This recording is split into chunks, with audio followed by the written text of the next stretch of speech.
What's going on, everybody, and welcome to another episode of CSBA Hoops Today.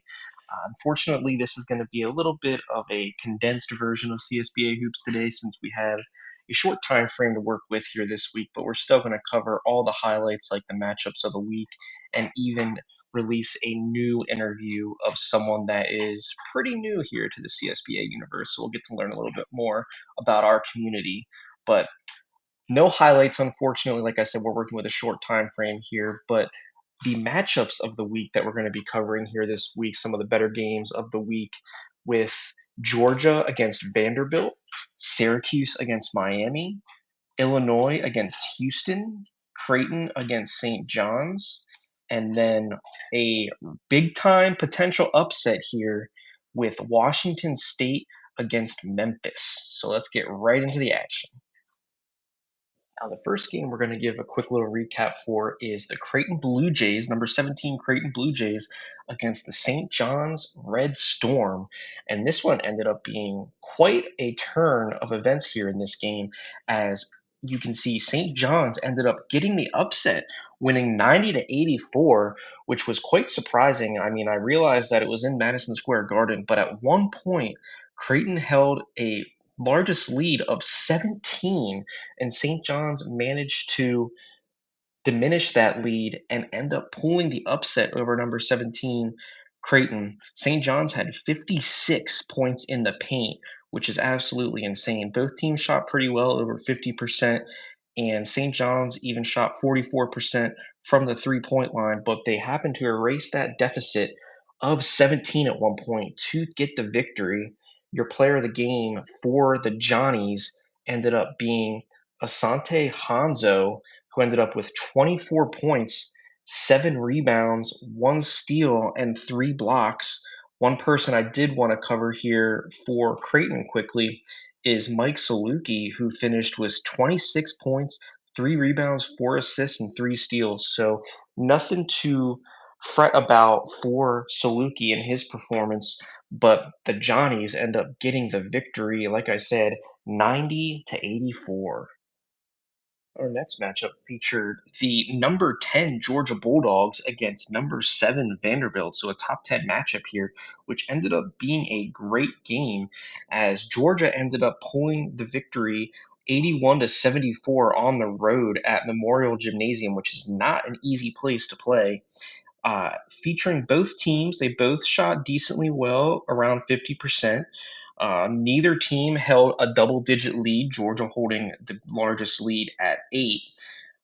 But one thing that really stood out to me here is the amount of steals and turnovers that Georgia ended up getting. They had 5 steals compared to Vanderbilt's 1.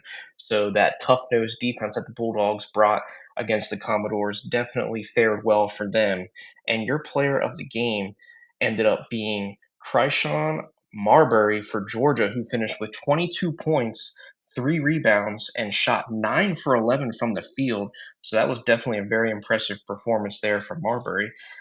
But a couple players to cover here for Vanderbilt. You got Leland Everett, who had almost a double double with 16 points and 8 rebounds and added 3 blocks. And also Song, who finished with double digit points, 15 points and 3 assists. But that was just not enough as the Bulldogs end up getting the victory on the road. And the third matchup we have that we're going to take a deeper dive into is the Syracuse Orange traveling to Miami to take on the Miami Hurricanes, who are currently ranked at number 8 in the country. And they ended up pulling out the victory here at home, 93 to 80, and they shot lights out, shooting 62% from the field and 57%, 8 for 14 from behind the three-point line.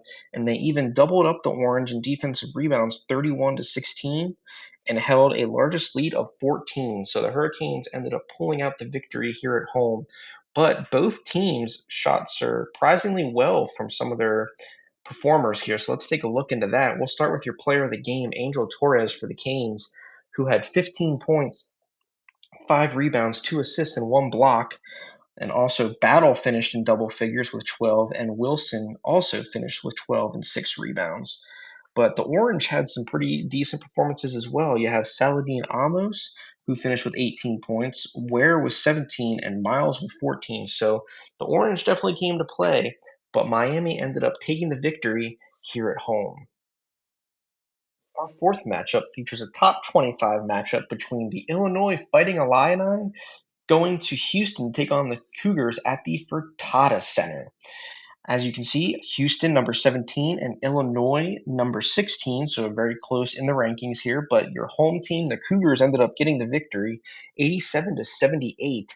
As a couple things that stood out in the box score here for this specific game is your Cougars ended up outscoring the Illinois Fighting Illini's bench 40 to 33. So the bench definitely stepped up here for the Cougars, and you also have a lot of fast break points for Houston that might have been the difference in the game, as they had 16 fast break points compared to 8 for Illinois. But overall, the depth of Houston showed out here today, as you had 7 players score above double digits. And speaking of big performances, let's get into the player of the game here. As for Houston, you have Packy O'Leary, who has 13 points, 6 rebounds, 1 assist, and 2 steals, doing a little bit of everything. And like I said, 7 players over 10 points here for the Cougars, which is just absolutely crazy. But for Illinois, Tomahawk did everything they could to try and pull off the victory here, as they had 27 points and 7 rebounds, but it just wasn't enough. As again, Houston takes down Illinois 87 to 78. And the final game of this week's episode is a heck of a game and a heck of an upset here, as you have Washington State taking on number 4 Memphis in Memphis, Tennessee.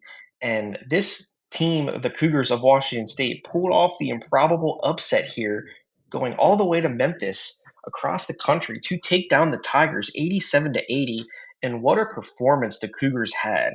They shot 61% from the field, which on the road, you're going to win a lot of games shooting that even at home, and even shot 50% from the 3-point line. But a couple other things that really led them to the 7-point victory here is fast break points. They had 27 fast break points compared to the Tigers' 11, and points in the paint, they had 52 of them.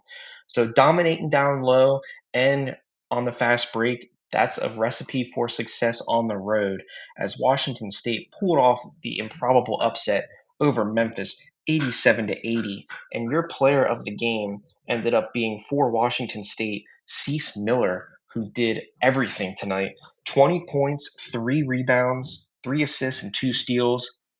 And a couple other players that assisted in the upset here was Smirnoff, who finished with 14 points and 7 rebounds, and O'Houlihan, who finished with 13 points and 3 rebounds. So a heck of a performance there for Washington State. But there was a couple players from Memphis that tried their best to keep them from pulling off the upset, but it just wasn't enough, as Jalen Tyree finished with 22 points and 4 assists, Powell with 18 points and 4 rebounds, and Tate with 16 points. But it wasn't enough, as the Cougars pulled off the upset on the road over the Memphis Tigers.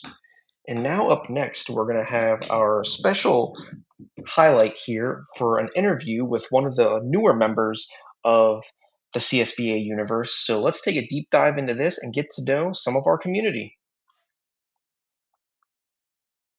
What's going on, everybody? We got a special guest in the building here this evening. We got a problem in the building, actually.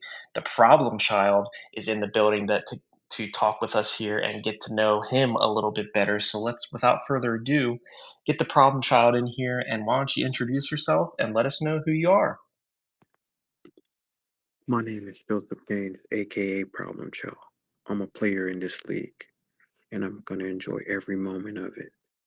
I'm from Georgia, where we play basketball from sunup to sundown. I appreciate you taking the time to speak with us here, Problem Child, and I look forward to getting to know you a little bit better, and I'm sure the community is looking forward to getting to know you a little bit better. So let's just get right into it. So, how did you hear about the CSBA, and when you did hear about it, and when you did join, did you have any specific expectations that you had whenever you joined? I heard about the CSBA through social media. My expectations is to enjoy this league to the best of my ability. There is a lot I want to learn. Well, it's great to hear that you heard about the CSBA through social media, and I'm sure Wired would be happy to know that his social media ad campaigns are working. So that's awesome to hear how you heard about us. And I'm sure you're going to enjoy yourself here as most people do. And look forward to seeing you in the streams and in the chat and the Discord as always. But speaking of the chat and Discord, how has your experience been within the CSBA Discord and the CSBA Twitch streams and the content that's recently been dropped? My experience with Discord and Twitch streams have been super great. I'm enjoying all the amazing content that's been made on a day-to-day basis. That's awesome to hear. I know a lot of people are working very hard in the background to get as much content out there as possible here for the CSBA. But when you join the CSBA, with you being new, do you have any goals in the CSBA, like win a championship or become a coach or anything like that? My goal in the CSBA is to dominate and be the dog that I know I am, and always have the Mamba mentality, win championships at a high pace, and make my teammates around me better, and be a team first guy, and get mines in the process. Hey, I love the enthusiasm, and I'm sure you'll get your first championship here in the CSBA before you know it. But I'm not sure if you've been in any other sim leagues or anything like that. But is there anything that you'd like to see, maybe improved on in the CSBA, or anything that you think differentiates the CSBA from other sim leagues out there? I'm enjoying every moment of the CSBA so far. I'm the new kid on the block, trying to pave my way. This is my first sim league, and I'm enjoying every moment of it. Well, that's awesome to hear that the CSBA is your first sim league, and I hope you're enjoying it. Sounds like you are. I hope you plan on staying a while here. But last but certainly not least, is there anything else that you'd like to mention here before we conclude our interview? I want to say I appreciate you giving me a chance to interview with you, being the new guy on the block. I'm going to be a problem in this league for a long time. That's why my name is Problem Child. When I picked up a basketball for the first time, I found out that the basketball court was my safe place. I grew up in Georgia where I had to be strong.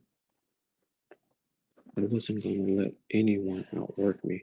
I wanted to be the best at everything, and I did that on the court by being a problem for the other team. That is when the name Problem Child came. I couldn't be stopped. Thanks again for the opportunity to speak my piece in the Problem Child plans on dominating the league.